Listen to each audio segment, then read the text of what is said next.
In the darkness of a Tennessee forest, something has been waiting for over 200 years, and it's still there. Deep beneath the earth, in a cave that tourists now visit by the thousands, lies the dwelling place of America's most documented supernatural entity. The Bell Witch Cave draws visitors from around the world, all hoping to catch a glimpse of something that defies explanation. But this story doesn't begin in a cave. It begins on a crisp autumn morning in 1817, when a successful farmer named John Bell stepped into his cornfield and encountered something that would change his family's life forever. Picture this: a creature unlike anything in God's creation, with the body of a dog but the head of a rabbit, sitting motionless among the corn stalks, watching him with eyes that seemed to hold an intelligence far beyond any animal. John Bell, a man who had fought in wars and tamed the Tennessee wilderness, raised his rifle without hesitation. The shot echoed across the Red River Valley, but when the smoke cleared, nothing remained. No blood, no body, no trace that anything had ever been there at all. Just the lingering feeling that something was terribly, terribly wrong. What John Bell didn't know was that this was just the beginning. That single gunshot had awakened something ancient and malevolent, something that would soon reveal itself to be far more than just a strange animal. It was an entity that could speak, that could think, that could hate with a fury that would consume his entire family. And what happened next would make history as the only documented case of a supernatural entity committing murder. The Bell Witch was about to introduce herself to the world, and she was just getting started. In the darkness of a Tennessee forest, something has been waiting for over 200 years, and it's still there. Deep beneath the earth, in a cave that tourists now visit by the thousands, lies the dwelling place of America's most documented supernatural entity. The Bell Witch Cave draws visitors from around the world, all hoping to catch a glimpse of something that defies explanation. But this story doesn't begin in a cave. It begins on a crisp autumn morning in 1817, when a successful farmer named John Bell stepped into his cornfield and encountered something that would change his family's life forever. Picture this: a creature unlike anything in God's creation, with the body of a dog but the head of a rabbit, sitting motionless among the corn stalks, watching him with eyes that seemed to hold an intelligence far beyond any animal. John Bell, a man who had fought in wars and tamed the Tennessee wilderness, raised his rifle without hesitation. The shot echoed across the Red River Valley, but when the smoke cleared, nothing remained. No blood, no body, no trace that anything had ever been there at all. Just the lingering feeling that something was terribly, terribly wrong. What John Bell didn't know was that this was just the beginning. That single gunshot had awakened something ancient and malevolent, something that would soon reveal itself to be far more than just a strange animal. It was an entity that could speak, that could think, that could hate with a fury that would consume his entire family. And what happened next would make history as the only documented case of a supernatural entity committing murder. The Bell Witch was about to introduce herself to the world, and she was just getting started. Imagine lying in bed, hearing something gnawing at the wood beneath you night after night, but finding nothing there when you search. The Bell household had become a symphony of terror. Every night brought new sounds: the gnawing of invisible rats at the bedposts, the sound of chains dragging across the floors, the horrifying noise of invisible dogs fighting viciously in the darkness. The family would search frantically with lanterns and candles, but they never found a source. No damage to the furniture, no signs of intrusion, nothing but the sounds that seemed to come from the very walls themselves. But the Bell Witch wasn't content with mere noise. The attacks became personal, physical, terrifying. Family members, Particularly young Betsy and her father John began experiencing violent assaults from an invisible force. Hair was pulled so hard it brought tears to their eyes. Faces were slapped with such force that red handprints appeared on their cheeks. Bodies were pinched and struck, leaving bruises that lasted for days. But the Bell Witch wasn't just violent, it was intelligent. The breakthrough came when the entity began to speak. At first it was just whispers, barely audible sounds that might have been mistaken for wind through the rafters. But gradually, the whispers became words, the words became sentences, and the sentences revealed a personality of startling complexity and malevolence. The voice was distinctly female, with a tone that could shift from sweet and melodious to harsh and threatening in an instant. She called herself Kate, claiming to be Old Kate Batts's witch, referencing a local woman who had died years earlier. But this was no ordinary ghost seeking peace or resolution. Kate had chosen her targets with deliberate precision. While she showed relative kindness to Lucy Bell, whom she called the most perfect woman living, her fury was reserved for John Bell Sr., in whom she declared to be the spirit of the damned. And poor Betsy, innocent Betsy, became the primary focus of Kate's obsessive attention. John Bell's health began to deteriorate rapidly. His mouth would suddenly become paralyzed, his tongue swelling until he couldn't speak for days at a time. The family doctor could find no medical explanation for these episodes, but Kate was always quick to take credit for his suffering. And this was only the beginning of Kate's reign of terror. She had much more planned for the Bell family, and she was just getting started. Most ghosts can't hold a conversation, can't demonstrate intelligence, can't prove their supernatural nature beyond doubt. But Kate was different. As the weeks turned to months, Kate's abilities revealed themselves to be far beyond anything the Bell family could have imagined. She possessed powers that defied every law of nature and reason. She could be in multiple places at once, carrying on conversations with family members in different rooms simultaneously. She could see events happening miles away and report them with perfect accuracy. She could predict the future with unsettling precision. But perhaps her most astounding demonstration came during a Sunday morning that would be talked about for generations. The Reverend James Gunn was delivering his sermon at the Bethel Methodist Church, 12 miles from the Bell farm. At the exact same time, Reverend Sugg Fort was preaching at another church, also 12 miles away, but in the opposite direction. Kate, speaking from the Bell family parlor, began reciting both sermons word for word, simultaneously, switching between the two preachers' voices with perfect accuracy. When the family later confirmed the details with both congregations, they discovered that Kate had not missed a single word from either sermon. She had somehow been present at both churches while also speaking to the Bell family, a feat that should have been impossible for any earthly being. Kate's relationship with the family members became increasingly complex and disturbing.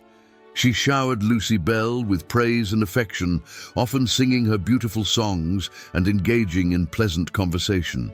She seemed to genuinely care for Lucy's well-being and would become angry if anyone spoke harshly to her. But her treatment of John Bell grew more vicious by the day. She cursed him constantly, calling him vile names and promising him suffering beyond imagination. "Old Jack Bell," she would hiss.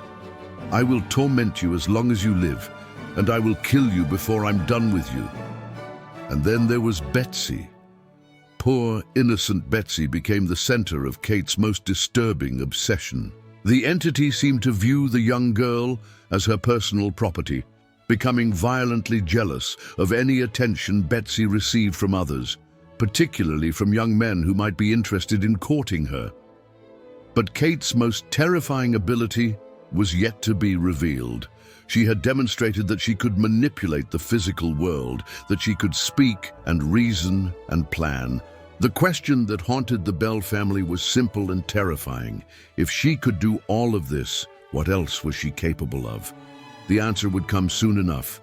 She could kill, When a future president of the United States flees in terror from your home, you know you're dealing with something beyond this world. Word of the Bell Witch had spread throughout Tennessee like wildfire. In taverns and churches, at markets and social gatherings, people spoke in hushed tones about the supernatural events plaguing the Bell family. The story had reached the ears of many prominent citizens, but none more significant than Major General Andrew Jackson, the hero of New Orleans and future President of the United States. Jackson owned property along the Red River and had known John Bell for years. The two men had served together in various military campaigns, and Jackson respected Bell as a man of integrity and sound judgment. When reports of the haunting reached him, Jackson's curiosity was piqued. This was a man who had faced down British armies and Creek warriors without flinching, and he was not easily impressed by tales of ghosts and spirits. In the spring of 1819, Jackson assembled a small party of men and set out for the Bell farm, determined to investigate these supernatural claims for himself. The group traveled in 2 wagons loaded with supplies for what Jackson expected to be several days of investigation. Among his companions was a man who boasted loudly about being a witch hunter, claiming to possess a silver bullet that could destroy any supernatural entity. But Kate was waiting for them. As the party approached the Bell property, one of the wagons suddenly stopped moving. The horses strained against their harnesses, the wheels turned freely, but the wagon remained motionless as if held by an invisible force. The men examined every inch of the vehicle, checked the wheels, whipped the horses, and even tried pushing the wagon by hand, but nothing could make it budge. Jackson, a man not given to superstition, finally threw up his hands in frustration and declared, "By the eternal boys, this is the witch." Immediately, a clear female voice rang out from the empty air around them. "All right, General, let the wagon move on. I will see you again tonight." The wagon lurched forward so suddenly that several men nearly fell off, and the party continued to the Bell farm in stunned silence. That evening, as Jackson and his men made camp, the self-proclaimed witch hunter regaled everyone with tales of his supernatural encounters and his special silver bullet. Jackson whispered to a colleague, "I'll bet this fellow is an errant coward. By the eternals, I do wish the thing would come. I want to see him run." As if summoned by his words, a profound silence fell over the camp. Then came the sound of light footsteps prancing across the floor of their tent, and Kate's voice filled the air. "All right, General, I am on hand and ready for business." The witch hunter jumped to his feet, drew his pistol and aimed it at the source of the voice. "I've got you now," he shouted, pulling the trigger. But the gun didn't fire. He pulled the trigger again and again, but the weapon remained silent. Suddenly, the man screamed in agony, claiming he felt like he was being stuck with needles all over his body. An invisible force grabbed him by the nose and began dragging him around the tent while he howled in pain and terror. Finally, he broke free and fled into the night, running as fast as his legs could carry him. Kate's laughter filled the air. "How the devil did run and beg?" she cried. "I'll bet he won't come through here again with his old horse pistol to shoot me. I guess that's fun enough for tonight, General, and you can go to bed now. I will come tomorrow night and show you another rascal in this crowd." Jackson was eager to stay and see what other wonders Kate might perform, but his men had seen enough. They begged him to leave immediately, and even the fearless general had to admit that discretion might be the better part of valor. The party departed for Nashville the next morning, and Jackson would later tell friends that he would rather fight the entire British army again than spend another night with the Bell Witch. But if Kate could terrify a war hero and future president, what chance did the Bell family have against her growing malevolence? You might think the Bell family could simply leave their farm, pack up their belongings and start fresh somewhere else. But Kate had other plans. As the months passed, the Bell Witch's attacks grew more vicious and more personal. The entity seemed to feed on the family's fear and desperation, growing stronger with each passing day. What had begun as mysterious sounds and minor physical disturbances had evolved into a campaign of psychological warfare that threatened to destroy the family from within. Young Betsy bore the brunt of Kate's increasingly violent attention. The invisible force would slap her so hard that the sound echoed through the house, leaving bright red handprints on her cheeks. Her hair was pulled with such violence that clumps would be torn from her scalp, and she would be pinched and scratched until her arms and legs were covered with bruises and welts. But perhaps the most heartbreaking aspect of Betsy's torment was how it affected her blossoming romance with Joshua Gardner, a young man from a neighboring farm. Joshua was everything a father could want for his daughter: kind, hardworking, and deeply in love with Betsy. The two young people had begun talking of marriage, planning a future together that seemed bright with promise. Kate's jealousy was immediate and terrifying. Whenever Joshua came to visit, the house would erupt in chaos. Furniture would be thrown around the room, dishes would shatter against the walls, and Kate's voice would fill the air with curses and threats. She made it clear that she would not tolerate any man taking her, Betsy, away from her. Love should conquer all, but not against a witch. The Bell family found themselves increasingly isolated from their community. Neighbors who had once been close friends began to avoid the farm, afraid of what they might encounter there. Even the bravest men in the county refused to spend a night in the Bell house, having heard too many stories of Kate's violent capabilities. John Bell's health continued to deteriorate at an alarming rate. The episodes of mouth paralysis became more frequent and more severe, sometimes lasting for weeks at a time. His face would swell grotesquely. His tongue would become so enlarged that he couldn't eat solid food, and he would be reduced to communicating through gestures and written notes. The family doctor, despite his best efforts, could find no medical explanation for John's condition. Every remedy he tried failed. Every treatment proved useless. It was as if some supernatural force was systematically destroying John Bell's body from within. Kate took great pleasure in John's suffering, often taunting him during his worst episodes. "How are you feeling today, old Jack?" she would ask with mock concern. "I do hope you're not in too much pain, but don't worry, it's going to get much worse before I'm finished with you." The threats became more specific, more ominous. Kate began promising that she would kill John Bell, describing in graphic detail how she would poison him and watch him die in agony. "I gave old Jack a big dose of something that will fix him," she would say with obvious satisfaction. "He won't be bothering anyone much longer." And Kate always kept her promises. December 19th, 1820, the day America's most documented supernatural murder took place. John Bell awoke that morning, feeling worse than he ever had in his life. The paralysis in his mouth had returned with a vengeance. His face was swollen beyond recognition, and he could barely swallow water, let alone food. But there was something different about this episode. Something that filled the entire family with a sense of impending doom. Kate's presence in the house was stronger than ever, her voice filled with an excitement that was both triumphant and terrifying. "Today is the day, old Jack," she announced with obvious glee. "Today you finally pay for your sins." As John's condition worsened throughout the day, family members searched desperately for anything that might help him. It was John Jr. who made the discovery that would forever change how the world viewed the Bell Witch haunting. In the medicine cabinet, he found a small vial containing a dark, oily liquid that no one in the family had ever seen before.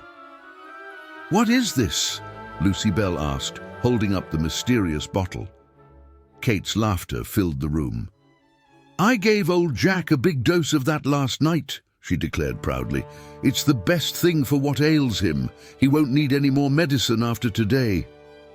To test the liquid's properties, the family gave a few drops to the barn cat. The animal immediately went into violent convulsions and died within minutes, confirming everyone's worst fears. Kate had somehow introduced a deadly poison into their home and used it to murder John Bell. John Bell died that evening, surrounded by his grieving family. His death was slow and agonizing, exactly as Kate had promised it would be. As he drew his final breath, Kate's voice could be heard throughout the house, singing bawdy drinking songs and celebrating her victory. But Kate wasn't finished with her cruelty. During John Bell's funeral, as family and friends gathered to pay their final respects, Kate's voice rang out across the cemetery. She sang drinking songs, told crude jokes, and made mocking comments about the deceased. The mourners were horrified by this desecration of such a solemn occasion, but there was nothing they could do to stop her. "Old Jack Bell is finally where he belongs," Kate announced with satisfaction. 6 feet under the ground, and good riddance to him.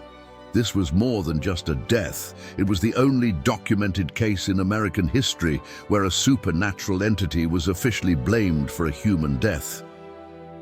The local authorities, after investigating the circumstances and interviewing dozens of witnesses, concluded that John Bell had indeed been murdered by the Bell Witch. The family was devastated not just by the loss of their patriarch, but by the knowledge that something evil and supernatural had deliberately taken his life. They had witnessed the impossible, a ghost committing murder. And if Kate could kill once, what was to stop her from killing again? With John Bell dead, you'd think Kate's work was done, her revenge complete. But she had one more heart to break.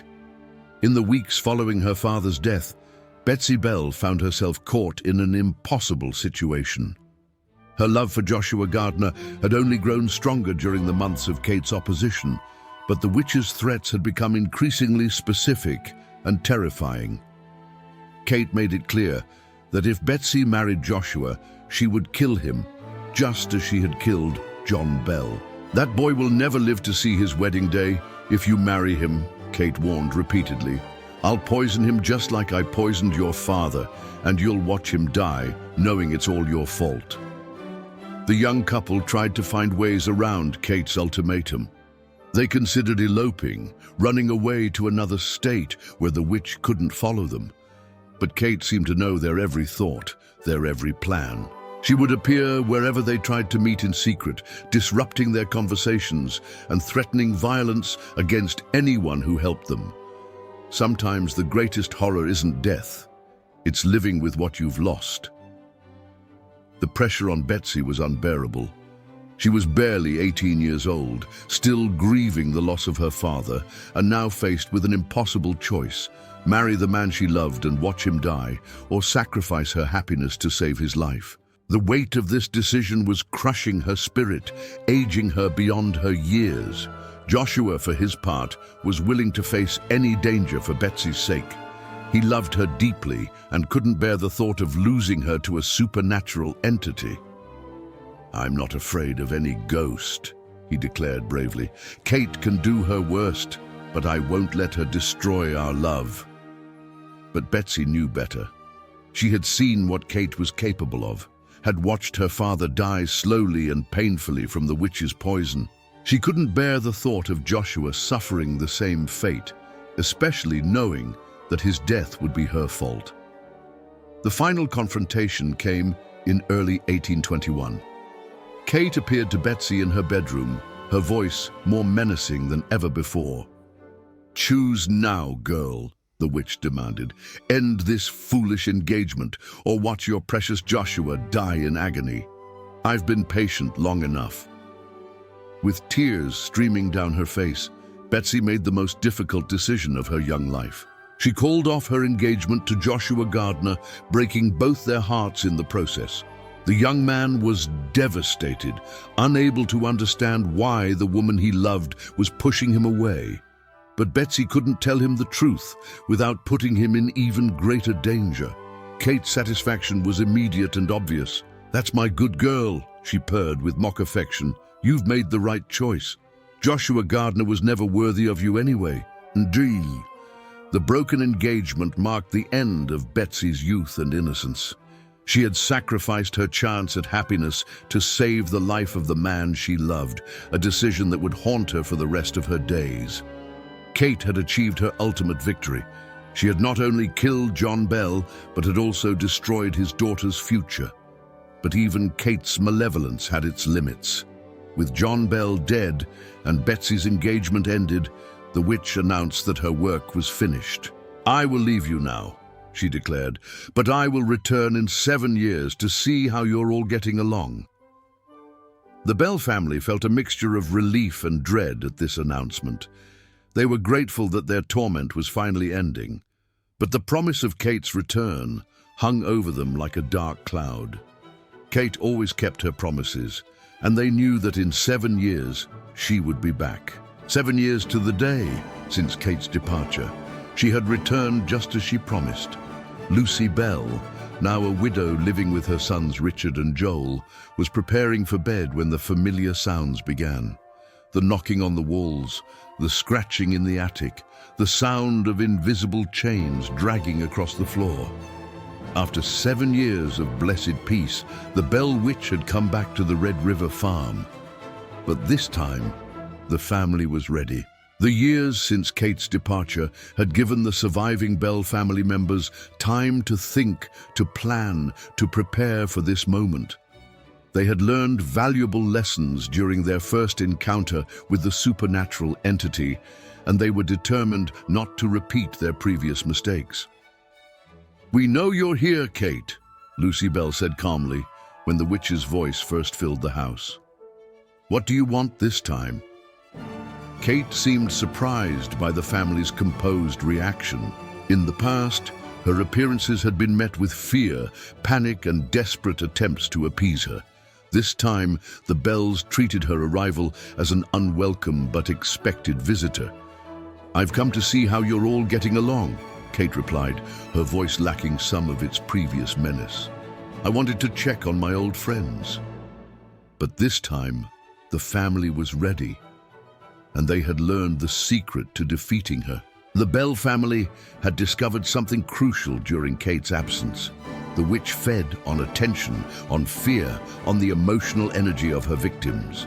The more they reacted to her presence, the stronger she became. The more they feared her, the more power she wielded over them. So this time, they chose a different approach. When Kate knocked on the walls, they ignored her. When she threw furniture around the room, they calmly picked it up and continued with their daily activities. When she tried to engage them in conversation, they responded with polite but disinterested answers. "That's nice, Kate," Lucy would say when the witch tried to boast about her supernatural abilities. "Now, if you'll excuse me, I have work to do." Kate's frustration was obvious. She tried harder to get their attention, making louder noises, throwing objects with greater violence, even attempting to physically assault family members. But the Bells remained calm and unimpressed, treating her supernatural displays as minor inconveniences rather than terrifying manifestations. Without the fear and attention that had sustained her during her previous visit, Kate's power began to wane. Her voice became weaker, her physical manifestations less impressive. She was like a fire deprived of oxygen, slowly burning out. After only a few weeks, Kate announced her departure once again. "You've all become very boring," she complained petulantly. "I have better things to do than waste my time with people who don't appreciate my talents." And with that, she was gone. The Bell family never heard from her again, at least not directly. But Kate's story was far from over. She had simply moved to a new location, a cave on the Bell property where she could wait and watch and plan for whatever came next. Modern investigations have confirmed what the Bell family suspected. Kate never really left. She simply changed her address, and she's still there, waiting in the darkness of the Bell Witch Cave, ready to meet anyone brave enough to seek her out. Today, over 200 years later, people still come to Adams, Tennessee, hoping to meet Kate, and some of them do. The Bell Witch Cave has become one of America's most famous paranormal destinations, drawing thousands of visitors each year from around the world. Tour guides lead groups through the limestone caverns, telling the story of Kate's reign of terror, while visitors strain their ears for any sign of supernatural activity. And according to many witnesses, they're not disappointed. Modern paranormal investigators have documented dozens of unexplained phenomena in and around the cave. Electronic equipment malfunctions without explanation, temperatures drop suddenly in specific areas, and visitors report hearing voices, feeling invisible hands touching them, and seeing shadowy figures moving through the darkness. The television show Ghost Adventures made history as the first paranormal investigation team to be granted permission to film inside the Bell Witch Cave. Their investigation captured numerous unexplained sounds and voices, including what appeared to be Kate herself speaking directly to the investigators. But what makes the Bell Witch different from every other ghost story in America?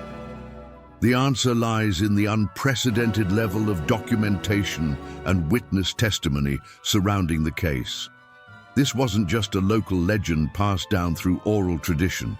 The Bell Witch haunting was witnessed by hundreds of people, including prominent citizens, government officials, and even a future president of the United States. Multiple written accounts were produced by people who lived through the events, including Richard Williams Bell's detailed manuscript that was later published as an authenticated history of the Bell Witch.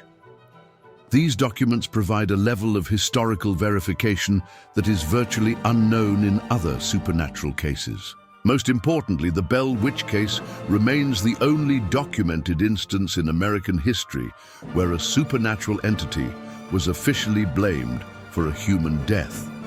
Local authorities, after conducting a thorough investigation, concluded that John Bell had indeed been murdered by the witch.